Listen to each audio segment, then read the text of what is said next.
సనాతన ధర్మంలో ఉన్నటువంటి మనందరం మనకి తిరుమల తిరుపతి క్షేత్రంలో జరుగుతున్నటువంటి అన్నదానం నిజంగా గర్వపడవలసినటువంటి అన్నదానం. మీరు వెళ్ళి చూడండి, అక్కడ ఇప్పుడు ఒక పెద్ద గోడ ఒకటి ఆ నిర్మాణంలో వచ్చింది. ఆ గోడ మీద ఒక అద్భుతమైనటువంటి చిత్రాన్ని రూపకల్పన చేస్తున్నారు. సలహాలు ఇమ్మని కోరుతూ పుస్తకాలు పెట్టారు. అక్కడ శ్రీశైల క్షేత్రంలో బయలుదేరి త్రిపురాంతకం వచ్చి, త్రిపురాంతకంలో బయలుదేరి మహానంది వచ్చి, మహానందిలో బయలుదేరి అహోబల క్షేత్రం వచ్చి, అహోబల క్షేత్రంలో బయలుదేరి తిరుమల వస్తాయి.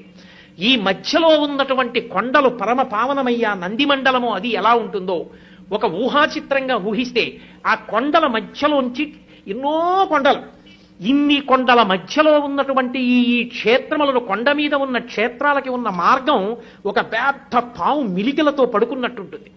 అది వెంకటాచలం దగ్గరికి వచ్చేటప్పటికి పడగలు విప్పి శేషుడు అవుతుంది. దాని మీద ఆనంద నిలయం ఒక మణి అవుతుంది. ఆ మణిలో పరమేశ్వరుడు వెంకటాచలపతి ఉంటారు. ఒక అద్భుతమైనటువంటి ఊహాచిత్రం. దాన్ని అక్కడ ఉంచారు. అది కొద్ది రోజుల్లో అక్కడ గోడ మీదకి ఎక్కబోతోంది. నాకనిపించింది శ్రీశైలం అద్భుతమైనటువంటి క్షేత్రం. మల్లికార్జున లింగం అక్కడ. ఆ శ్రీశైల లింగం జీవబ్రహ్మ అభేదాన్ని తెలియచేస్తుంది. అటువంటి లింగస్వరూపంగా మనందరం మొట్టమొదట పరబ్రహ్మంతో కలిసి ఉన్న వాళ్ళమే ఏ కారణం చేతనో కానీ జారిపోయాం, విడిపోయి జీవుడయ్యాం. జీవుడైన దగ్గర నుంచి ఇంకా త్రిపుర సనాతన ధర్మంలో ఉన్నటువంటి మనందరం మనకి తిరుమల తిరుపతి క్షేత్రంలో జరుగుతున్నటువంటి అన్నదానం నిజంగా గర్వపడవలసినటువంటి అన్నదానం. మీరు వెళ్ళి చూడండి, అక్కడ ఇప్పుడు ఒక పెద్ద గోడ ఒకటి ఆ నిర్మాణంలో వచ్చింది. ఆ గోడ మీద ఒక అద్భుతమైనటువంటి చిత్రాన్ని రూపకల్పన చేస్తున్నారు. సలహాలు ఇమ్మని కోరుతూ పుస్తకాలు పెట్టారు. అక్కడ శ్రీశైల క్షేత్రంలో బయలుదేరి త్రిపురాంతకం వచ్చి, త్రిపురాంతకంలో బయలుదేరి మహానంది వచ్చి, మహానందిలో బయలుదేరి అహోబల క్షేత్రం వచ్చి, అహోబల క్షేత్రంలో బయలుదేరి తిరుమల వస్తాయి.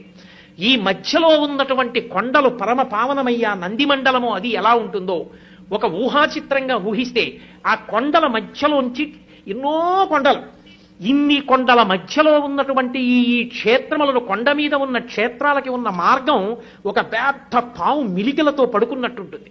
అది వెంకటాచలం దగ్గరికి వచ్చేటప్పటికి పడగలు విప్పి శేషుడు అవుతుంది. దాని మీద ఆనంద నిలయం ఒక మణి అవుతుంది. ఆ మణిలో పరమేశ్వరుడు వెంకటాచలపతి ఉంటారు.